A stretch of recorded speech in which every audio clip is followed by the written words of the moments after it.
Why the Prophet Mohammed couldn't have written the Quran. The Quran is a book over 600 pages long. It covers a wide range of topics and was revealed bit by bit over a period of 23 years. So if a man wrote the Quran, we already have a number of problems. If you're going to write a book like the Quran and claim it's from God, you can't make any mistakes. The book can't contradict itself, and you have to keep it consistent as you add to it over a period of 23 years and keep the message consistent. The grammar and style also have to remain the same. If the Quran is not from God, Muhammad would have to write it himself. That means in the middle of the Arabian desert, with no books around and being illiterate, he would have to know law, civil rights law, criminal law, family law, labor law, military law, personal injury law, real estate law, and tax law. He would have to know history. With little to no Christian presence in Mecca, he would have to know the stories and events in the lives of the prophets before him, the history of past nations, Judeo-Christian religious rulings, and he would have to know it well enough to somehow offer additional information and details not found in those books. He would have to know how to develop a nation, how to start a government, know about worship and purification, invent dietary laws, know psychology, about raising children, arbitration, distribution of wealth, finance, and business. In the area of science, he would have to know embryology, oceanography, about plate tectonics, cloud formation, UV rays, know about plants, mountains, bees, the human brain, the Big Bang, and the expansion of the universe.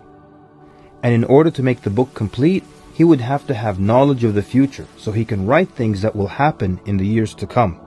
He would have to be a time traveler in order to insert his name and mention in the Bible.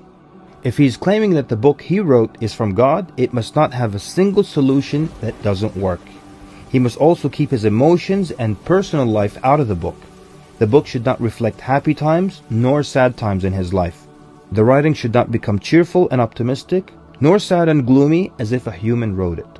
But when you read the Quran cover to cover, you can't sense when his wife died, when his daughters got married, when his grandchildren were born, when he was victorious, and when he was defeated. To anyone who examines the Quran, it becomes perfectly clear that there is no way a man in the desert 1400 years ago could have written such a book. But what if it were a committee of brilliant minds, a secret society that is in charge of correcting, updating, and rewriting the Quran over the years? Their job would be to make sure that the book appears to be accurate, has no mistakes or contradictions, and to keep updating it to agree with science and the changing world. If that were the case, then there would be other versions of the Quran. Due to edits and improvements, we would have new edited versions and old versions with mistakes. You would be able to detect different writing styles and influences from the different authors. The problem with all of that is, there is only one Quran. So one man didn't write it, and a committee didn't edit it, so where did it come from? What if clever devils dictated and influenced a man to write the Quran? The question then would be, what kind of devil calls to good behavior, worshipping God, honoring Jesus, giving to the poor, and warns of the devil? Any way you analyze the Quran, you come to a clear conclusion. It could not have been written by a committee, a devil, nor the Prophet Muhammad. Since it's impossible for Muhammad to have written it, then that means he was truthful in that it is from God. If it is from God, that means he was a genuine prophet.